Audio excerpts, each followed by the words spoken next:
Om Shri Guruभ्यो Namaha. Hari Om. Kratunda Mahakaya Suryakoti Samaprabha Nirvighna Guru Me Deva Sarvakarye Sarvada. Guru Brahma Guru Vishnu Guru Deva Maheshwara Guru Sakshat Brahma Tasmai Shri Gurave Namaha. Gurave Sarvalokanam Bhijeva Guroganam Nidhi Sarvavidyanam Sri Dakshinamurte Namaha. Narayanam Namaskritya Naram Chaiva Narottamam Devim Saraswatim Vyasam Tato Jayam Udhirayet. Namo Dharmaya Mahate Namak Krishnaya Bhezde Brahmanebhyo Namaskritya Dharman Vaksham Shashvatam. Namo Bhagavate Tasmai Vyasaya Tejase Yasya Prasadat Vakshami Narayana Katham Imam Shruti Smriti Purananam Alayam Karunalayam Namam Bhagavat Padam Shakram Lokashankaram.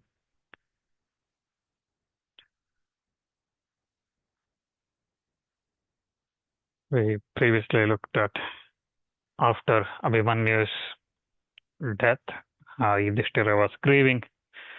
Vyasa comes there and he explains about the Mrityu, death, and also he explains about the Rajarishis who have attained highest state, which Abhimanyu has also attained. He explains about that. But Yudhishthira still grieves, and that's where we stopped, and we'll look at what happens after that today. So, on one hand, Pandavas, rest of the Pandavas with Panchala warriors, Virata, and everybody else, Chedis, and everybody returned to their camp, and they are grieving for Abhimanyu's death. And Krishna and Arjuna, they went chasing those Samshaptakas, Trigarta warriors, and then they are not yet returned. Right? So that's where the story is. So it's the evening time, and we'll look at what happens after that.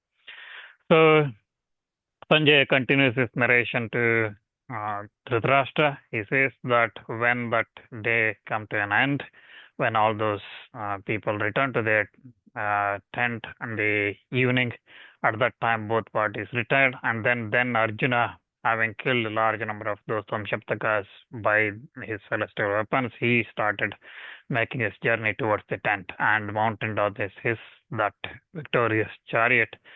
As he was proceeding, he asked Krishna with teary voice, he asked him why my heart is so afraid.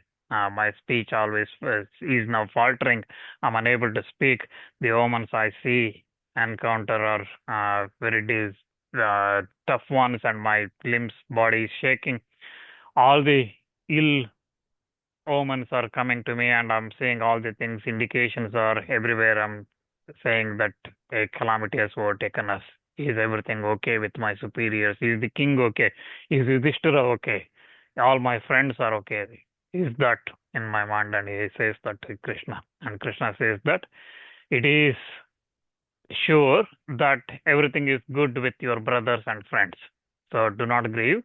So something has taken, evil has taken, but some evil has taken in another direction, but we'll go and see. So having said that, those two, Krishna and Arjuna, completed their Sandhya Vandana, so and then started continuing their journey back.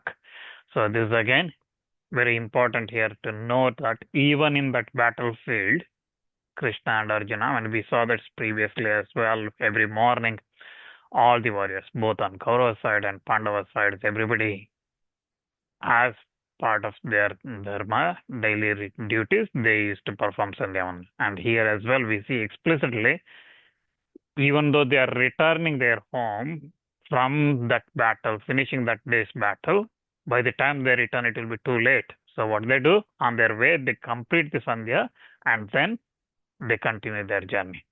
So the important thing again to learn here is Sandhya Vandana, one should never omit, and always try to do it at the time when it should be done, not when we are free or when we reach home and we'll do it or whatever.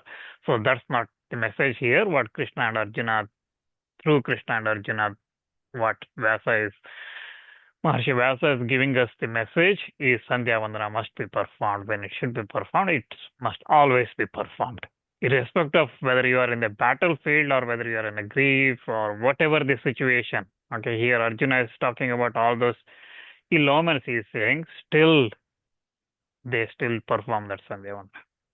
Okay, and again, Sandhya Vandana performance is must for all the Dujas, Brahmana, Kshatriya, Vaishya, who have gone through that Upanayana Samskara. For them, it is a must. Without Sandhya Vandana, nothing else one performs is going to give fruits. Okay, so that's why it is important that Sandhya Vandana is performed. And even, for example, even in when there is Sutaka, okay, death or birth or whatever, when there is Sutaka as well, even in those times, Sandhya Vandana, one must not give up. Okay, Sandhya Vandana must be performed. So there are two things, for example, in even in if somebody died in the family, or even if there is a dead body at a home, right? So even at that time, Shastra say that Sandhya Vandana and Agni Karya, if one is performing Agni Karya and Sandhya Vandana must be continued and never be stopped. Those things must continue. So here again, so that's why it is important. And Krishna Arjuna complete their Sandhya Vandana, they mount their chariots and then start their way back towards their tents where they are staying. So then Krishna, Arjuna again seeing the camp joyless and in kind of grief, everything in confusion, he addresses Krishna, saying that, "Oh Krishna, why there is no trumpets blowing today? Because every day Pandavas return and they joyfully return because they have been victorious almost every day of the battlefield. Maybe 1 or 2 days where Bhishma was overtook in the first day and then probably third day, I think, when he overtook. Rest all days they had victories, right? So why there is no trumpets blowing, there is no veena, there is no musical instruments playing? Why people are not laughing and everything? Why everybody is uh, sad and just quiet? And why the troops are like this? Why there is nobody singing songs, or why everybody is hanging their head? Why it is like this? And why nobody is coming to me and telling what the great achievements they have done? So again, every day as a return, everybody used to say, I did this, I did that, I did that. So they used to call out their achievements. Why nobody is saying those things? So he comes and he asks that those things, Krishna, why it is like this? Oh Krishna, why is everything all right with my brothers today? Again, seeing all our men like this in grief, I don't have any peace. Again, Arjuna has not yet entered his place. He's still on his way. And as he sees his people grieving and no joy in them, he's asking all these questions to Krishna. So, is everything all right with the Panchalas, with Viratas, with all the other warriors? And is Subhadra's son Abhimanyu, who is ever always cheerful, I do not see him today. So is he normally used to come with his brothers, that is Draupadi's sons. He used to come out smiling on hearing my chariot. He used to come out and receive me, but I don't see him today.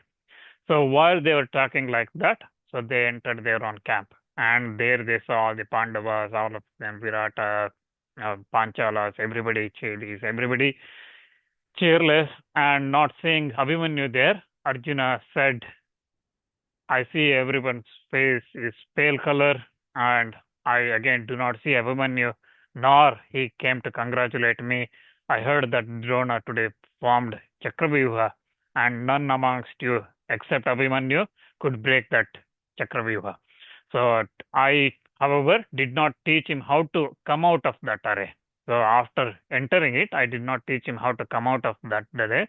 Did you make that boy enter that Chakravyuha and have that hero Abhimanyu having injured by all those Kauravas, number of warriors on the Kaurava side, has he finally died?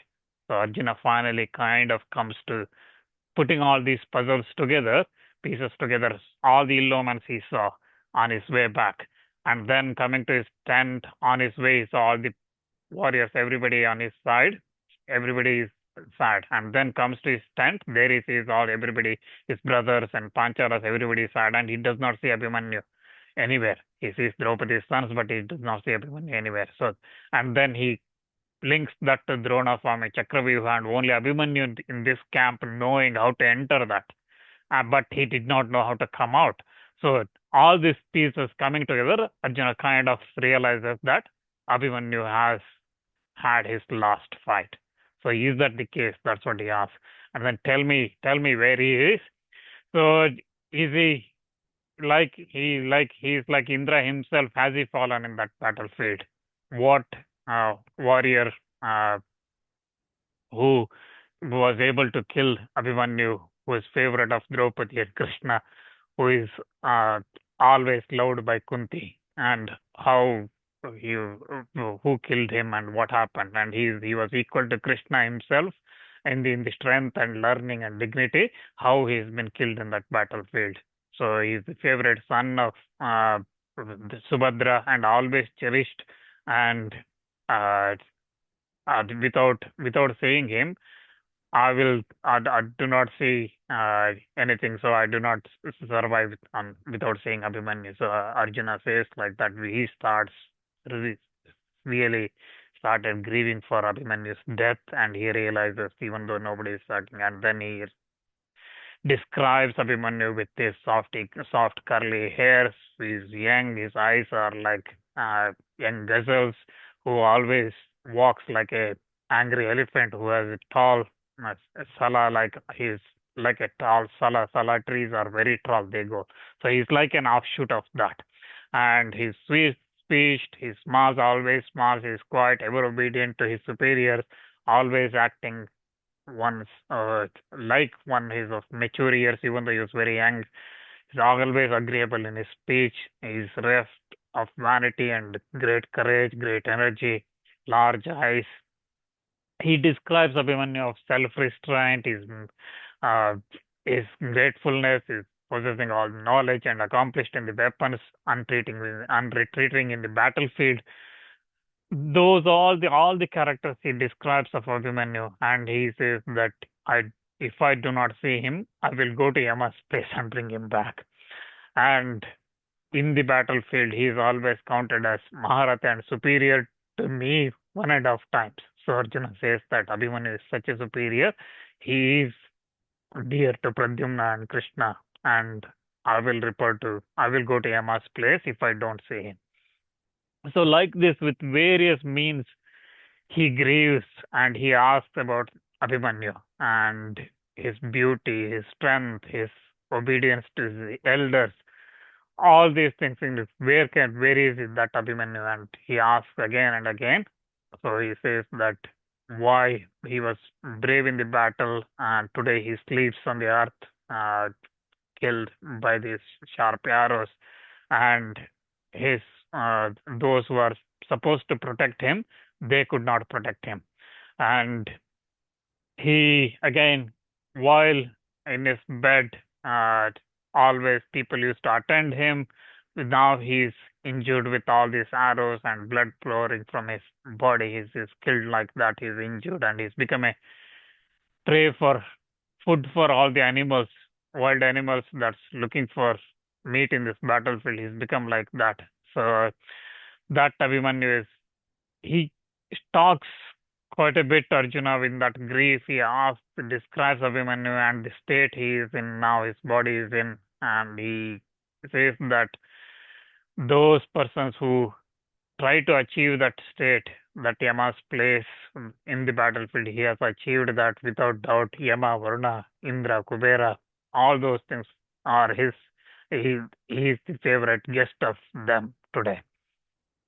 So, like this, Arjuna grieves for Abhimanyu, and then he asks Yudhishthira uh, how he has ascended to that heaven, and did he cause great damage to the Kauravas in that battle? Again, without in a single handed, he probably could have countless number of warriors in that battle. He probably have done it while even though afflicted by Karna, Drona, Kripa, Ashwatthama, and many others with sharp arrows, he probably must have repeatedly thought while they are all injuring him, he probably would have thought, my father will come and rescue me. So he probably would have thought in those last moments. So while such time, he probably, at that time, he probably would have been killed. Or Again, Arjuna says that once he says, look at how Arjuna is thinking here. He once says that Abhimanyu might have thought that my father will come and rescue me while all those enemies were attacking him.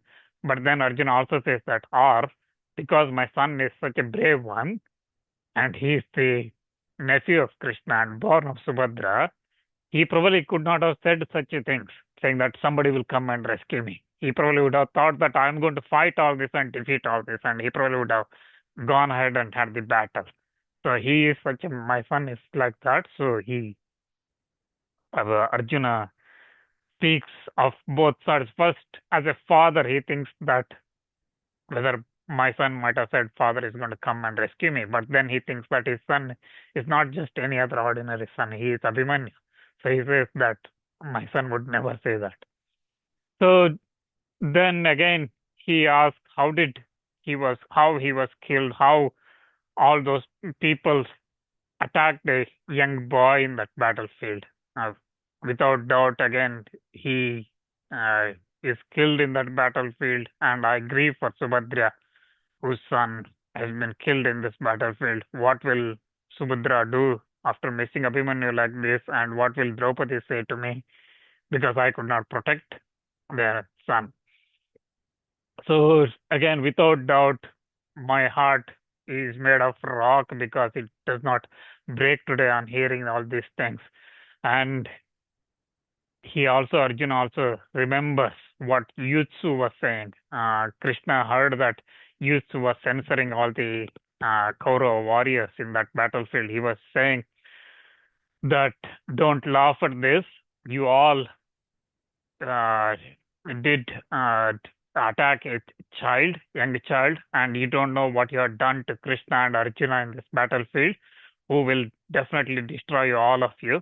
So you don't know what your heinous crime has been committed by you. So how long it will take to bear the fruit?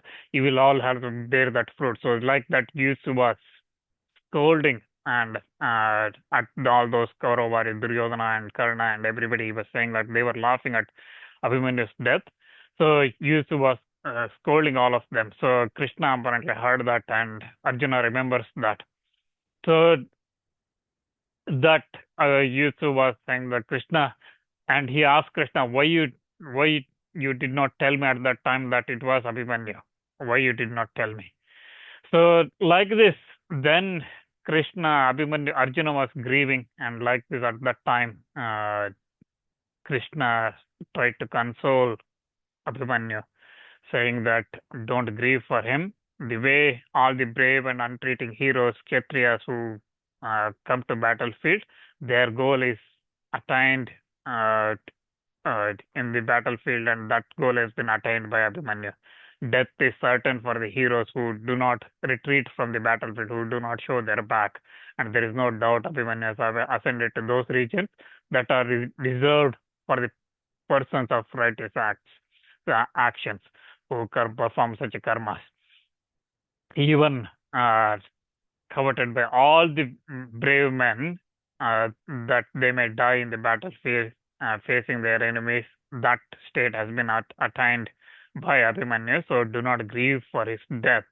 So he has met the death in that battlefield.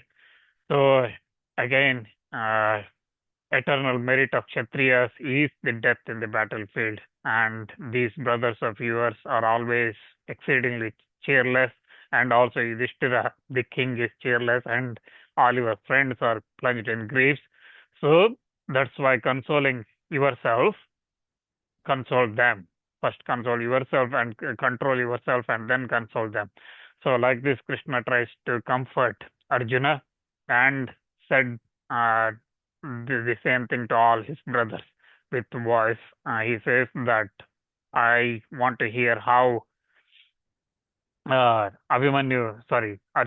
says to all his brother how Abhimanyu how Abhimanyu battled in that battlefield. How did he uh, uh, enter into that Chakravyuha, and then how did he battle with all his followers?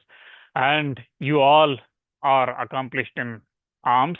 You all were armed with weapons, then how could Abhimanyu be killed in that battlefield when you are all were there?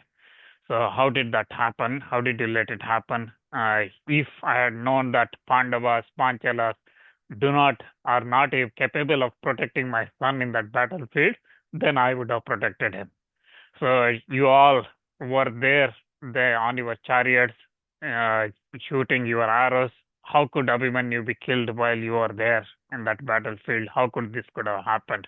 You all are, you have no manliness, you have no strength, since in front of you Abhimanyu has been killed. So Arjuna becomes kind of angry here at his own brothers and all the warriors on the Pandava side. He says they have no strength to show because they let a young boy on their side killed by six warriors on the Dhritarashtra side. So, and then again, just like we looked at previously, he first blames everybody else and then he blames himself. He says that I should take ownership myself, knowing that you all are weak, cowardly, irresolute. Still, I went away, leaving Abhimanyu here. So that's what happened today. And all your coats, mails, weapons, everything, ornaments, everything that you have today, they are useless. So, how did you let this happen? So, when having said this, Arjuna sits down, holding his bow and sword. He sits down. Nobody at that time could speak. Nobody in that Pandava camp. Nobody could respond to Arjuna, who was angry, who was in grief, and who was speaking like that. Nobody could speak except Krishna and Yudhishthira. Again, Yudhishthira, because Arjuna, whatever the situation, he respects him, and Krishna is his friend, best friend. So these two were uh, always acceptable to Arjuna, and they could speak. And then Yudhishthira starts addressing Arjuna with his own words. He starts explaining. He says that after you had gone towards some Saptakas, Guru Drona made a lot of effort to seize me. Because if you remember, since Drona came on from second day onwards of Drona's leadership, on 12th day onwards, 12th and 13th, they tried to capture Yudhishthira alive, right? So Yudhishthira here starts narrating that after you are taken away from the battlefield here, Drona made every effort to capture. And we succeeded in resisting Drona with various arrows and various forms, and we succeeded with our own counter array. We held check by a large number of warriors, myself well protected. Drona still began to destroy our troops, and with his arrows, he started destroying, but still, we could not do anything. And then all of us asked Abhimanyu, who was equal to yourself, saying that you go and break that array and we will follow you.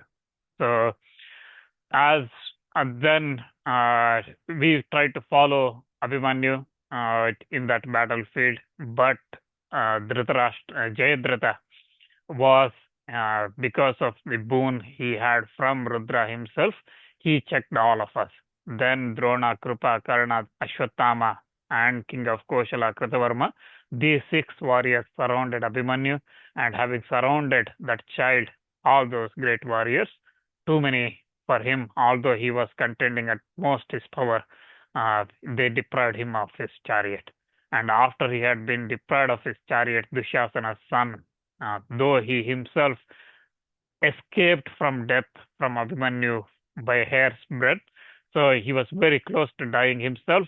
He escaped and he uh, attacked Abhimanyu, who was tired. And Abhimanyu, having killed many thousands and thousands of men, horses, elephants, 8,000 chariot riders, rathis in that, and 9,900 more elephants, 2,000 princes, and large number of heroic warriors, uh, killing all of them, and also King Brihadbala killing him. Finally, Abhimanyu gave up his life in that battlefield. He ascended to heaven.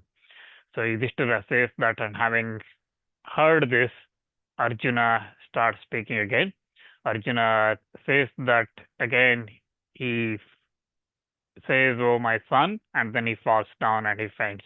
So then Arjuna again recovers, and then all the warriors and Pandavas surrounding Arjuna with cheerless face, they again filled with grief, look at one another, and Arjuna regains his senses, and then in a feverish tremor and sighing frequently, he squeezed his hands and drawing a deep breath with his eyes in tears, casting everybody, looking at everybody like a madman. He says that he makes a vow.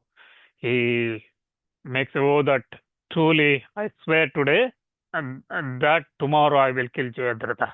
If from fear of death he does not give up the Duryodhana and his troops, or implore protect our protection or the protection of Krishna, or no, I will definitely will kill him.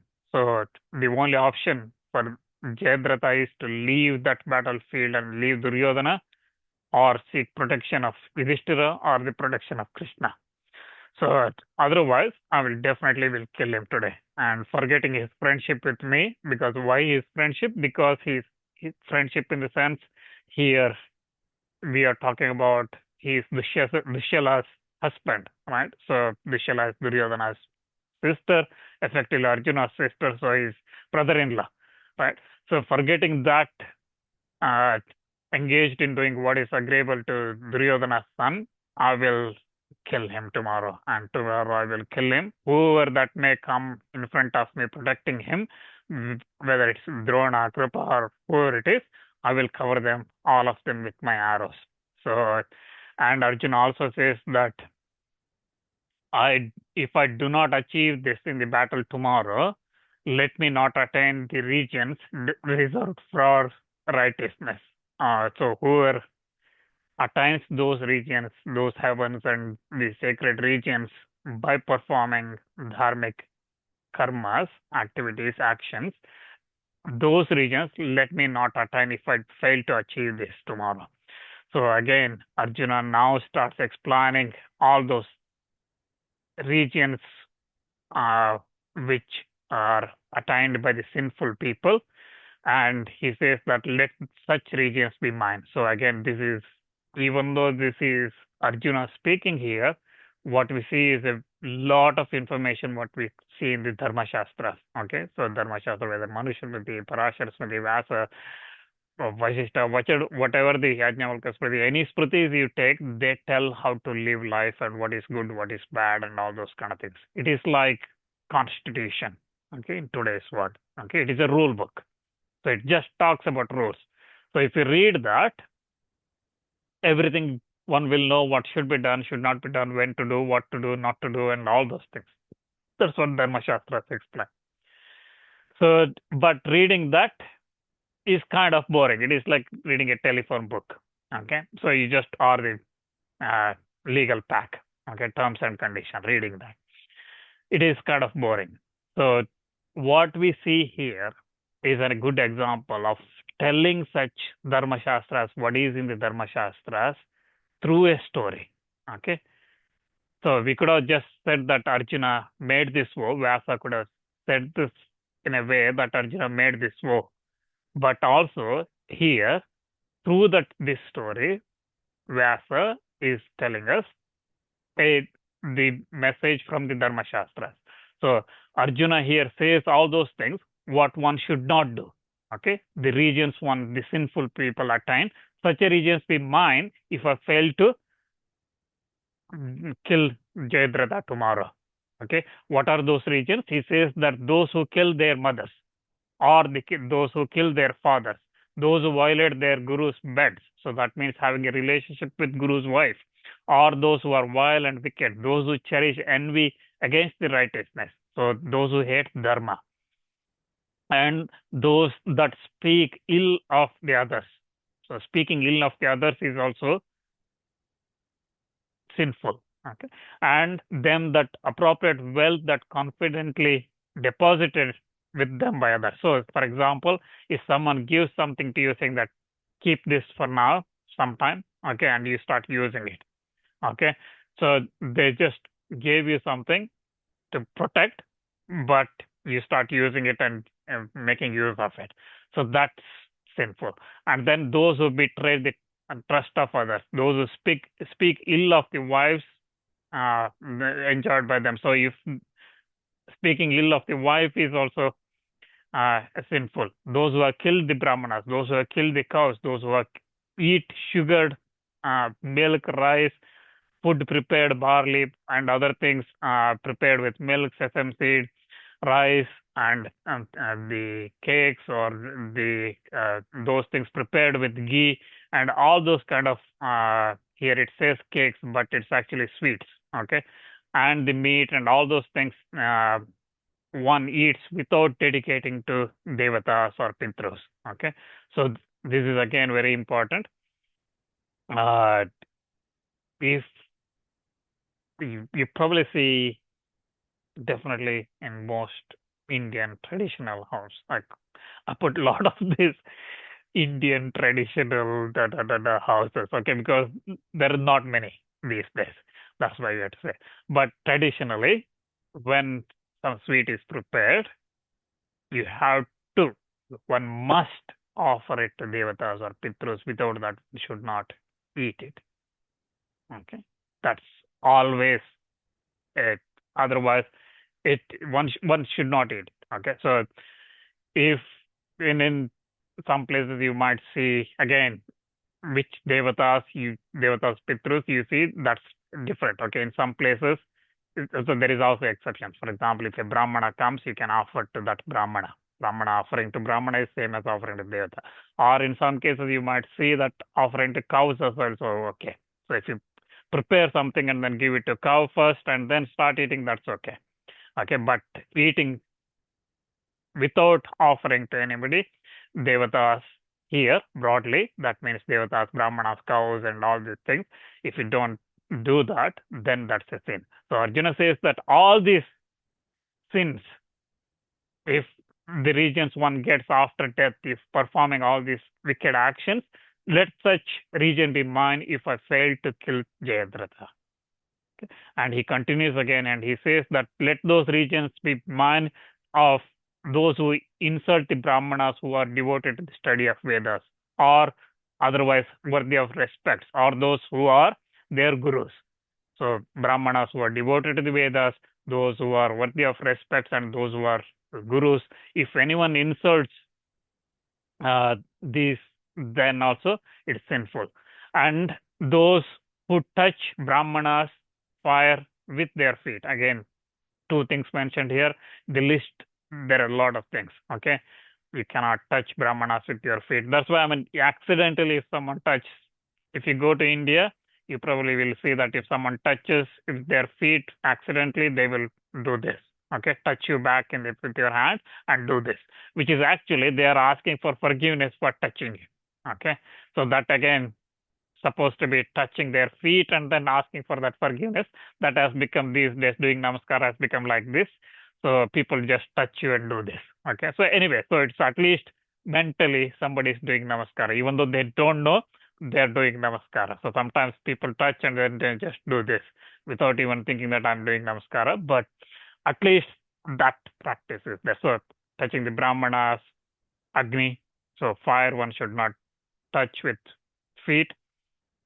Any puja article one should not touch with feet. Any devatas, photos, even if it is a thing, for example, a photo frame or anything like that, that's one should not touch. Cows you should not touch with your feet.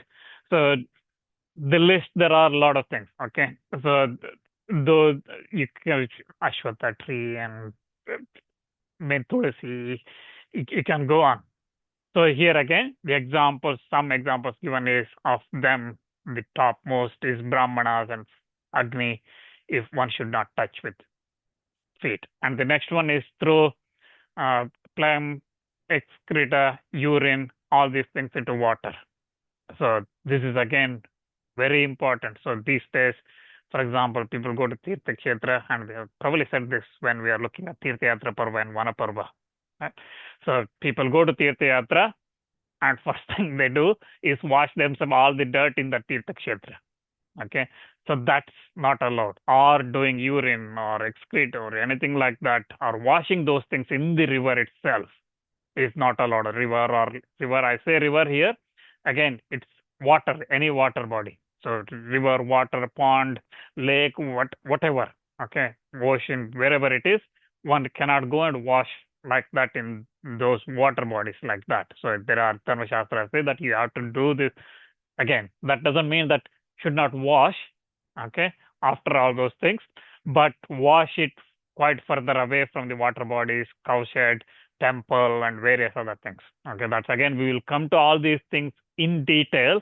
This is again called Bhishma explains very, there are multiple chapters on this later in Shanti Parva where Bhishma explains as Sadachara, what is good conduct looks like. Okay, and what is bad conduct looks like, and he explains all those things. For example, what time one should wake up, what should one do after waking up or before waking up, and from morning, first breath, first time, one thinking that waking up from sleep to going to sleep, deep sleep, what one should do. Everything he explains. So we'll come to that in detail. That again explains the Dharma Shastra in detail. So here Arjuna says that anyone who throws all these human waste into the water, those regions be mine if I fail to kill Jayadratha tomorrow. And that end who bathes in water state of nudity. This is again very important. Okay, so one should never take bath in nudity. Always cover the lower part of the body. That's a must. So one should always must cover. Never take bath in nudity. That's not allowed. And does not hospitably entertain a guest, receives bribes, speaks falsehood, deceives, cheats others, and offends against their own people. So that means if one keeps, so the others I'm not explaining, receiving bribes, speaking falsehood, deceiving, cheating, all this. So these are all self-explanatory. So offending against their own souls means talking ill of one's own self. I am not good at this. I'm not that. I'm not great. I'm not good looking. I'm not whatever it is. Okay, talking about yourself in a as if you are not good. That is sinful as well.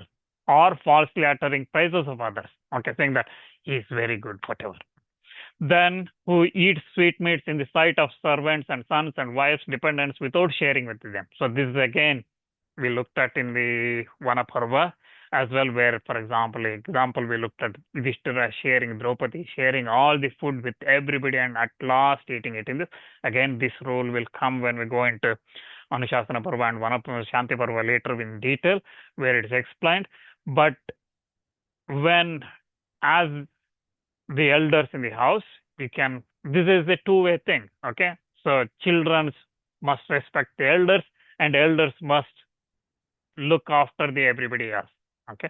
So again, anything that's sweet or anything that's prepared, one should first always serve to servants, okay? So this is again, people say that Shudras, for example, we hear these things when we talk about Manusmriti or other things. People blame Manusmriti for various things. We are saying that Shudras should serve Brahmanas. Okay, for example. Okay, they say it's their duty, but people say that Shudras became slaves. But Shastra is very clear. If you read the next chapter in Manusmriti, it clearly says that what Brahmana should do to those servants. Okay, those who are serving him.